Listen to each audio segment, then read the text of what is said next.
Hello dear students, welcome to your own study platform Concept Corridor and I'm your mentor Yogita Dhami. So today we are here for the B Exam Ready series for class 7 science and in this we are covering chapter 6 Adolescence a stage of growth and change. But इस chapter का one shot बहुत पहले upload हो चुका है. Not only this chapter, in fact we are done with 1 to 7 chapters of your science syllabus along with their NCERT solutions also. So in case if you have missed anything, link of whole science playlist is given in the description. बाद में जाके उनको check कर लेना, ठीक है? And other than this, I have got you this B Exam Ready series and where we are covering these all type of questions from each and every chapter so that you can be fully prepared for your examination. ठीक है? Now let's get started with this video and we will start with first of all multiple choice questions. So here we go with the first one. Given below are some changes that occur during adolescence. Which of them come under secondary sexual characters? बेटा secondary sexual characters क्या होते हैं?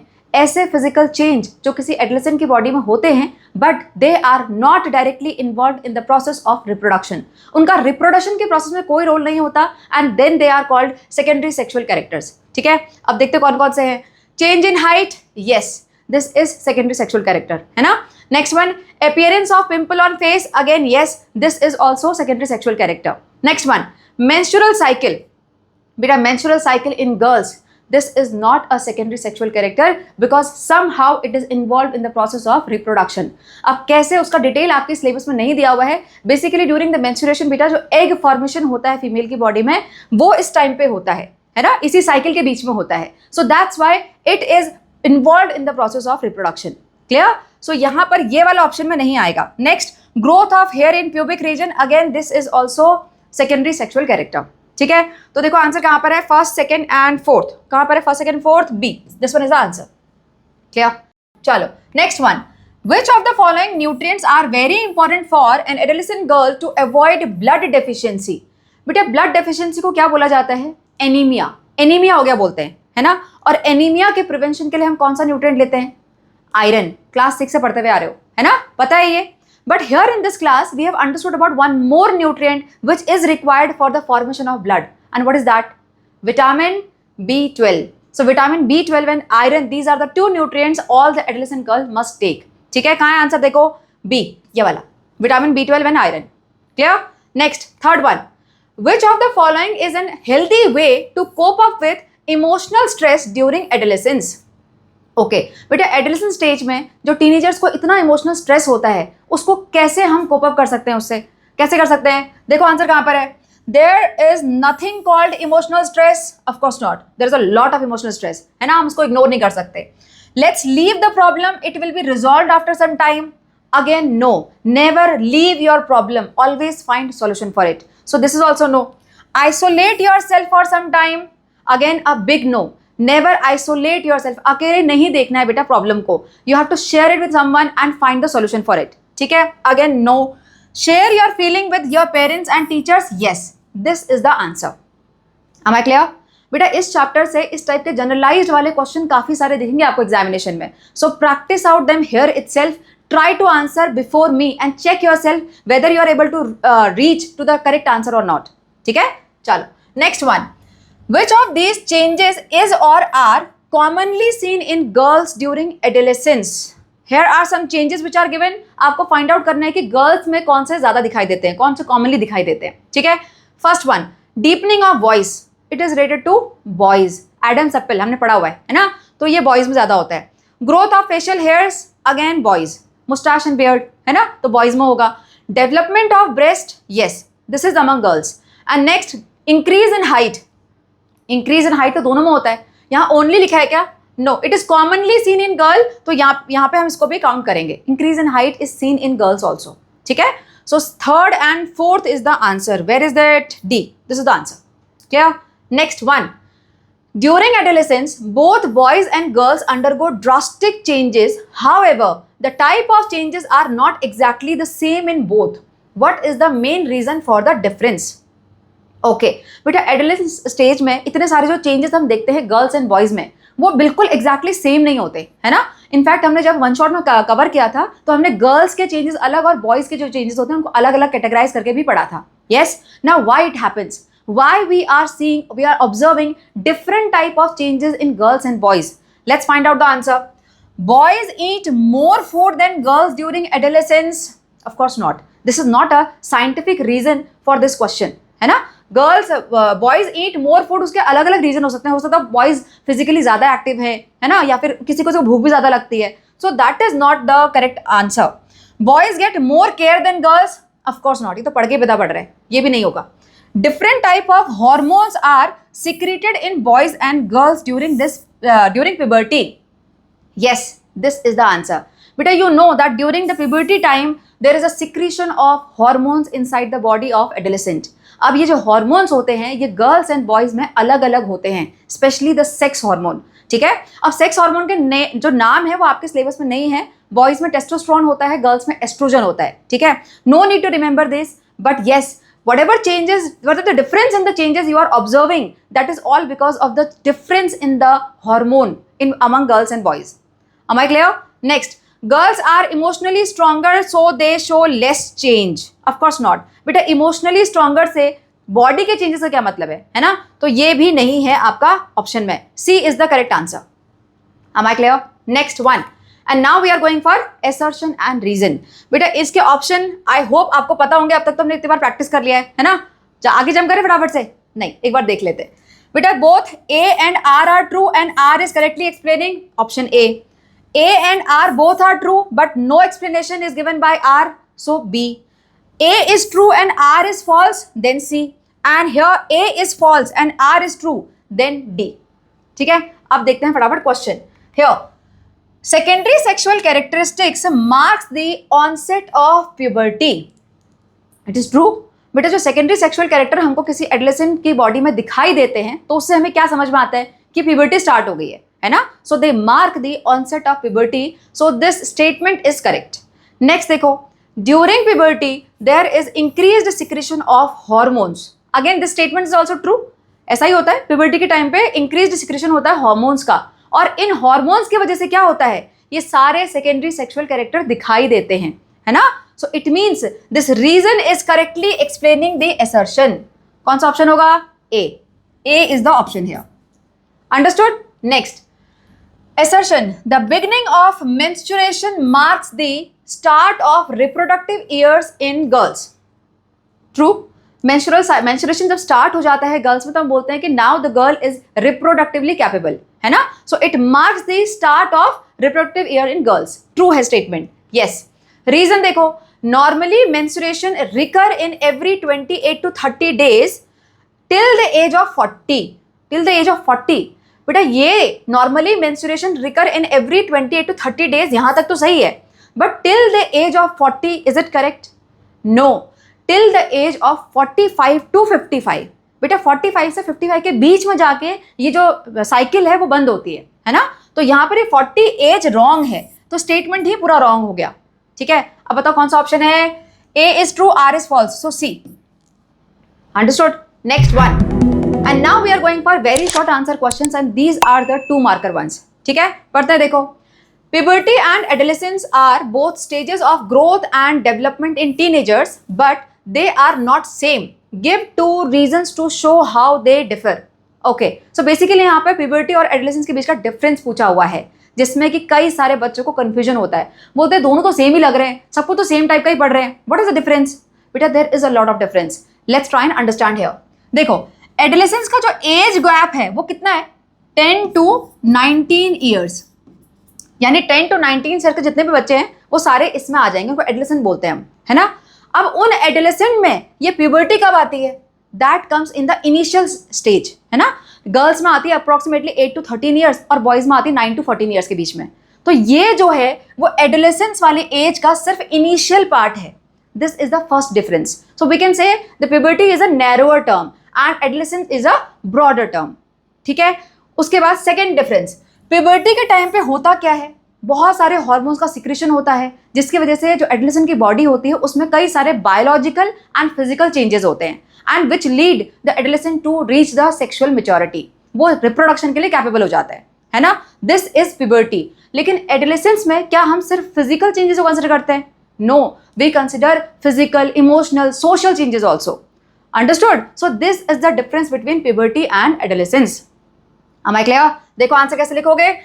Puberty is a narrower term. Puberty refers to physical and biological changes which leads to the teenagers to reach the reproductive maturity. ठीक है, और adolescence पे क्या लिखोगे? Adolescence is a broader term. Adolescents include overall development like physical, emotional, mental and social changes also. Am I clear? Chalo, moving ahead. Next question. Samir, a class 7 student, has been selected for the school football team. He now has to practice daily in the morning before school hours.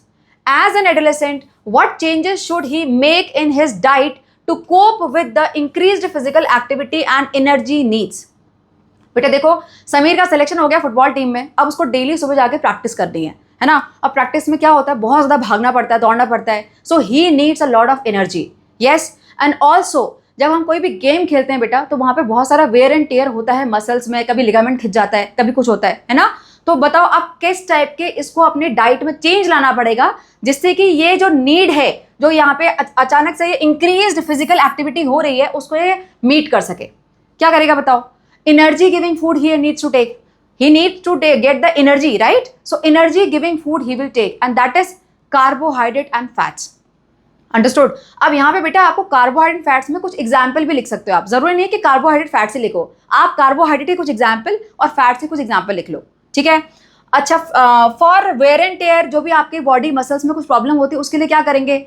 You need to take the protein diet, ठीक है। So protein diet is there. उसके अलावा बहुत भागेगा दौड़ेगा तो हो सकता है बहुत सारा डिहाइड्रेशन हो जाए, so lot of water, isn't it? तो इस तरीके से आप कुछ भी लिख सकते हो। Any 2 points you need to write because it is 2 marker question, ठीक है। देखो answer, to cope with the increased physical activity and meet the energy needs during adolescence, Sameer should first increase the intake of energy rich food like whole grain, देखो example भी दिया हुआ है, whole grain cereals and healthy fats, है ना। उसके अलावा include more protein to help muscle grow and repair, drink plenty of water to stay hydrated. उसके अलावा include more vegetable and fruits for vitamin and minerals for increasing immunity. तो इनमें से आप कुछ भी 2 लिख सकते हो अपनी मर्जी से। Understood? Next, and now we are going for short answer questions and these are the 3 marker ones। देखो पढ़ते हैं यहाँ पर। Tian, a class 7 student, has made social media account last month. Recently, he noticed some messages sent by his account which he had never wrote. He became very tense about this matter but could not share with anyone as he was underage to use the social media account. बेटा Tian ने एक social media account बना डाला खुद से, चुपके से बनाया होगा ऑब्वियसली, है ना। और वहां पर उसने क्या देखा कि कुछ उसके नाम से मैसेज स्प्रेड हो रहे हैं जो कि उसने कभी लिखे ही नहीं। एंड नाउ ऑब्वियसली ऐसा देख के किसी को भी टेंशन तो होगी, है ना। अब बताओ क्या करना चाहिए उसको। क्वेश्चन पढ़ते पहले। What mistakes do you think Tian would have made while handling the social media account? बेटा इस पूरे इंसिडेंट को देखते हुए आपको ये बताना है कि उसने ऐसी क्या मिस्टेक करी होगी जिसकी वजह से ये हो रहा है, जिसकी वजह से उसके अकाउंट से मैसेज स्प्रेड हो रहे हैं उसके नॉलेज के बिना। क्या और का बताओ? पक्का उसने पासवर्ड कहीं ना कहीं शेयर किया होगा, किसी को तो उसके अकाउंट का पासवर्ड पता होगा ना। यस, या तो उसका वीक पासवर्ड होगा या तो उसका पासवर्ड उसने किसी को बता दिया होगा, ठीक है। देखो क्या लिखोगे answer, he might have shared his password with someone. Got it? Next one, what he should do to deal with this problem in safe and responsible way. बेटा वो क्या कर सकता है? He need to report this to his parents या फिर teachers. Yes, that is the best solution. देखो, he should immediately tell his parents and teachers and seek help from the experts, क्योंकि अगर ये नहीं करेगा तो हो सकता है उसके नाम से पता नहीं क्या क्या और स्प्रेड हो जाएगा, है ना। तो ऐसे में हमेशा immediately you need to take the help. चलो आगे देखो। Related to this incident write down any 1 do's and don'ts about the social media. Okay, आपको 1 do's या डोंट्स लिख के दिखाना है और इस इंसिडेंट से रिलेटेड होना चाहिए, है ना। अब अगर इस इंसिडेंट को देखा जाए तो क्या लिख सकते हो डूज में? You can write down that always keep a strong password for your social media account, है ना। और क्या आ सकता है? Always seek help from the elders और टीचर्स और एनी एक्सपर्ट। यस, ये डूज में आ जाएगा। डोंट्स में क्या लिखोगे आप? Never share your personal information to anyone whether on social media और अदरवाइज ऑल्सो, है ना। ये आप डोंट्स में लिख सकते हो। देखो, डूज में यूज स्ट्रॉन्ग पासवर्ड, डोंट्स में आ जाएगा share your personal, never share your personal information on social media. Understood? चलो next one, 11th question, give reason. Okay, there are 3 statements given here. You have to give reason. Basically, you have to justify these all statements. ठीक है? First one, in adolescence, emergence of pimples is very common. Yes this is true, है ना. एक बहुत बड़ी problem है ये adolescence की. पिंपल्स आ जाते हैं. क्यों आते हैं? Because during adolescence what happened, there is a lot of hormonal secretion due to which the oil glands become very active in your skin. और उससे होता क्या है, जब ज़्यादा ऑयल का सिक्रेशन होता है तो कई बार आपके जो स्किन के पोर्स होते हैं वो ब्लॉक हो जाते हैं और वहां पर फिर इन्फेक्शन हो जाता है. ठीक है, देखो आंसर कैसे लिखोगे. Hormonal changes during adolescence increases the oil production in the skin which can block the pores and cause the pimples. Simple answer. ठीक है, next, adolescents should take healthy and balanced diet. Yes, of course, they should take healthy and balanced diet, but you have to justify. Why? Because during adolescence, there is a rapid change happening in the body, especially the physical change. So to meet that physical change, you need to take this healthy and balanced diet. ठीक है? So basically, to meet the rapid changes which are taking place inside the body. ठीक है, answer देखो. A healthy and balanced diet provides essential nutrients needed for rapid growth and development that are taking place inside the adolescent's body. Clear? समझ में आ गया? Next one. Puberty leads to change in the body of adolescent. Again, this is true. जितना भी ये changes आ रहे हैं body में, वो क्यों आ रहे हैं? Because of the puberty. अब puberty में ऐसा क्या हो रहा है? Again, hormonal secretion, है ना. मैक्सिमम जगह hormonal secretion ही आंसर है ना. देखो यहाँ पे क्या लिखोगे. During puberty, increased hormonal secretion starts in the body of adolescent, due to which lots of external and internal changes take place inside the body. Clear? Done? चलो. One more question. Observe the given picture showing a bulge in the neck. Okay, ये picture देखो, बहुत जानी पहचानी से लग रही होगी ना. सिंपल वाला क्वेश्चन है ना. क्वेश्चन पढ़ते देखो. What is this bulge called? What is this bulge called? Time के साथ मुझे अभी आंसर करो. What is this bulge called? बता दिया होगा I hope. That is Adam's apple. बहुत इजी क्वेश्चन है. Adam's apple. Why does it appear in the adolescent boys? बेटा why does it appear only in the adolescent boys? क्यों होता है ये बल्ज नेक पे? Because of the increase in size of voice box, जिसको कि हम लारिंक्स भी बोलते हैं, है ना. यहाँ पे जो वॉइस बॉक्स है ये इंक्रीज हो जाता है साइज में, जिसकी वजह से ये बाहर भी बल्ज दिखाई देना शुरू होता है. ठीक है, और इसी बल्ज को हम क्या बोलते हैं? एडम्स एप्पल बोलते हैं. Clear? Next one. Does this bulge require any treatment? Explain. Of course not. This bulge don't require any treatment. Why? Because this is a normal part of the growth in the adolescent boys. है ना? देखो answers क्या लिखे हुए. First one, this is called Adam's apple. Second, due to the enlargement of voice box, that's why it is bulging. And last का answer क्या होगा? No, it does not require any treatment as it is a normal sign of puberty in boys. Simple answer. अगर ऐसा question आ जाए exam में फिर तो मजे है ना. चलो moving ahead. Now we are going for long answer questions. 5 marker 1. ठीक है, first one here. Adolescence is a stage of human life which is full of drastic changes, emotional turmoil and many challenges. Okay, अब question क्या है? अच्छा ये रहा. List any 2 drastic changes that occur during adolescence. बेटा बहुत ही simple question है. कोई भी 2 drastic changes आप लिख सकते हो यहाँ पर. Drastic change in increase in height you can write down, है ना. Drastic change in emotions you can write. Yes, देखो आंसर क्या लिख सकते हो. Physical changes, emotional changes, these are the drastic changes which happens. या फिर आप particular लिख लो change in height या फिर increased sensitivity. Yes, so this way you can answer. Next one, list any 2 challenges you are facing as an adolescent. Again a very open question. बेटा whatever challenges you are facing you can write down here. You will get marks. बस related होना चाहिए adolescence वाली as के, है ना. बाकी उसमें लिख के आ जाना कि मुझे पॉकेट मनी नहीं मिल रही इसलिए, ऐसा मत लिखना. ठीक है, चलो. I am facing challenges in handling the peer pressure. बहुत सारा पीयर प्रेशर होता है इस टाइम पे, उसमें आप चैलेंज फेस कर सकते हो, है ना. या फिर आपके बॉडी में जो चेंजेस आ रहे हैं उनसे आप कोप अप नहीं कर पा रहे हो, वो भी एक चैलेंज है. यस, देखो यहाँ पर I am struggling to understand myself, my interest and doubts. इस टाइम में बड़े डाउट्स होते हैं बेटा खुद को कि हम क्या करें, किस डायरेक्शन में जाएं, हम किससे बात करें, कितना करें, है ना. तो इस टाइप के डाउट्स बहुत फेस करते हैं एडोलेसेंट्स या टीनेजर्स. ठीक है. Due to the change which are happening in my body I am feeling anxious and less confident. So this can be one more challenge. जरूरी नहीं है लिखने, आप जो आपको फेस कर रहे हो वो लिख लो. ठीक है. Next one, What kind of, अच्छा ये उसी का पार्ट है बेटा. यहाँ पे देखते हैं. This is 1 marker question, this is 2 marker and now again this is the 2 marker. So total 5 marker question. ठीक है. What kind of emotional turmoil can an adolescent experience? Suggest 2 ways to cope with it. अब यहाँ पे बेटा आपको emotional turmoil लिखना है, proper emotional वाला, ठीक है। क्या क्या होते हैं, क्या इमोशंस में चेंज आते हैं, बहुत ज़्यादा गुस्सा आ रहा होता है, बहुत ज़्यादा स्ट्रेस हो रहा होता है, एंजाइटी हो रही होती है ना। तो कुछ भी लिख लो आप इनमें से, मार्क्स पूरे आपके। देखो इमोशनल टर्मोइल में आ गया मूड स्विंग्स, देखो mood swings, stress, anxiety, anger भी लिख सकते हो, ठीक है। अब इनको कोप अप करने के लिए क्या करोगे, सबका एक ही टाइप का आंसर है, क्या कर सकते हो, engage your self in other positive activities, है ना। सिंगिंग में पार्टिसिपेट कर लो, स्पोर्ट्स में पार्टिसिपेट कर लो। अगर स्पोर्ट्स में पार्टिसिपेट करोगे तो कई बार उससे क्या होता है, आप अचीव करते हो कुछ, है ना, and then you feel very confident, so you can do such type of things. उसके अलावा और क्या कर सकते हो आप, you can do some exercise, meditation also, है ना। आंसर देखो, engage in positive activities like music, singing, and engage yourself in hobbies or sports, practice relaxing techniques, meditation basically, ठीक है। चलो next, one more 5 marker question. Sana, a 9-year-old girl, was traveling along the road and stopped to use public toilet. She saw a used sanitary pad thrown openly and felt disgusted. Okay, वो public toilet use करने गई, उसने वहां पर एक open used sanitary pad देखा and she felt bad about it. Further, upon returning home, she asked her mother about it. Her mother explained that girls and women use sanitary pad during menstruation.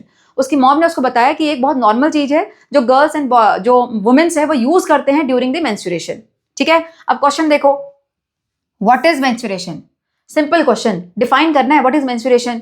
Menstruation is a natural monthly process that takes place in the body of girls और women, और वहां पर blood discharge होता है। Yes, देखो answer, menstruation is a natural monthly process in which blood discharge takes place from the body of the girls. Simple 1 marker question. Next, how should a girl take care of her health and hygiene during the menstruation? बेटा ये 2 marker होगा, है ना, क्योंकि यहाँ पे at least 2 point आप लिख सकते हो, दो नहीं चीज पूछी ना, हेल्थ एंड हाइजीन। क्या कर सकते हैं during menstruation, use sanitary pad, change them regularly and clean your self.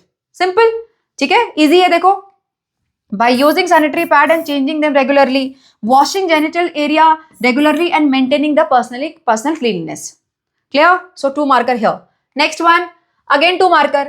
What lesson can be learned from this incident regarding the use of public toilets and disposing of sanitary pads? बेटा इस incident से हमें क्या समझ में आता है, that we should always be responsible while using the public toilets, है ना, हमको वहां पर cleanliness maintain करके रखनी चाहिए। Next one, you disposing of sanitary pads, we should always dispose of the sanitary pads by properly wrapping them in the waste paper or newspaper and throwing them inside the dustbin. Simple है ये भी। देखो, girls should always dispose the used sanitary pad in the dustbins after wrapping them in the waste paper or the newspaper, है ना। We should be responsible for maintaining the cleanliness of the public areas. जितने public areas होते हैं बेटा वहां पर हम भी responsible हैं cleanliness को maintain करने के लिए। Am I clear? Next one, and now case based question, the 4 marker one, ठीक है। देखो, Ravi, a class student, went on a trip with his classmate. During the trip, some of his students were carrying harmful substances. They encouraged Ravi to try, saying just once won't harm you. क्या बोल रहे हैं वो कि एक बार use कर लो, कुछ नहीं होगा, है ना। However, Ravi refused and explained that these substances are addictive and harmful to health. His friends insisted that addiction happens only after repetitive use, not after trying just once. एक बार लेने से कुछ नहीं होता, ऐसे बोल रहे हैं वो। They kept on pressurizing Ravi for few more time. बेटा इस टाइप का इंसिडेंट किसी भी एडल्ट के साथ हो सकता है ना, जहाँ पे बहुत ज्यादा पीयर प्रेशर आ जाता है, ठीक है। क्वेश्चन देखो क्या है, What do you mean by addictive substances? Okay, basically you have to write down the definition. What are addictive substances? क्या होते हैं बेटा? Such harmful substances which makes you crave more and more to use them. और basically आपको वो addictive बना देते हैं, है ना, इसीलिए उनको एडिक्टिव सब्सटेंस ही बोलते हैं। देखो, addictive substances are harmful substances that make a person want, यानी crave, want to use them again and again, leading to addiction, और फिर वो एडिक्शन हो जाता है, ठीक है। Next, give example of any 2 addictive substances और हार्मफुल सब्सटेंसेस। एग्जाम्पल देने आप कुछ भी लिख सकते हो इसमें, टोबैको आ सकता है, अल्कोहल आ सकता है, ड्रग्स आ सकते हैं, है ना। देखो, alcohol, tobacco, drug, cigarette, so any 2 out of these, ठीक है। Next one, this one C part will be the 2 marker one. इसमें ऑप्शन आता है ना, पहले इसको कर लेते हैं। Trying harmful substance just for once can be risky. Trying harmful substance just for once can be risky, justify the statement. बेटा जस्टिफाई कैसे करोगे? Yes of course trying for once is harmful, but how you will justify? बेटा अगर हम एक बार try करेंगे, जब पहली बार ट्राई करेंगे तो भी तो उसके कुछ हार्मफुल इफेक्ट आएंगे ना। जिसको यूज़ करने की आदत नहीं है उसको एकदम से बहुत डिजीजनेस फील होगा, हेडेक हो जाएगा, हो सकता है नोजिया हो जाए। Yes, so these are the problems. उसके बाद और क्या इसका दूसरा जस्टिफिकेशन हो सकता है? That after using once you feel that craving of using them more and more, and no within no time you will be addictive of them, है ना। देखो, even after single use, these substances can affect the body and brain, causing dizziness, nausea and other health problems. उसके बाद trying once may lead to crave for taking more and more and addiction over the time. Am I clear? So that's why just for once is also very risky. Clear? इसके बाद next part ये और है बेटा, और के बाद next वाला part या तो आपको ये अटेम्प्ट करना पड़ेगा या फिर ये, बट प्लीज चेक कि यहाँ पे और लिखा है कि नहीं लिखा हुआ है। अगर और नहीं लिखा होगा तो चारों के चारों आपको अटेम्प्ट करने पड़ेंगे, ठीक है। देखो, if you were in Ravi's place what strategies would you use to handle such peer pressure? Okay बेटा, अगर आप रवि की जगह होगे तो क्या करोगे उस पीयर प्रेशर को हैंडल करने के लिए? क्या कर सकते हो बताओ? उनको बार बार मना तो करोगे, यस, बट उससे अगर नहीं माने then what you will do?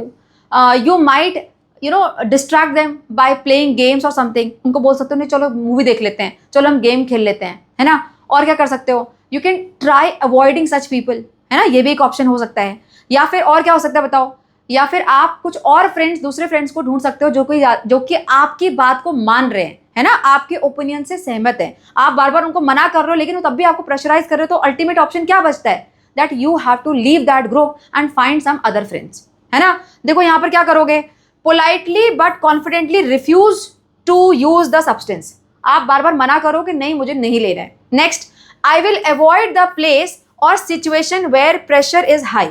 उस जगह को ही अवॉइड करेंगे कुछ देर के लिए। Next, I will suggest some other activities like playing games or watching a movie instead, है ना। तो ऐसे इस तरीके से आप इस प्रेशर को हैंडल कर सकते हो। Am I clear?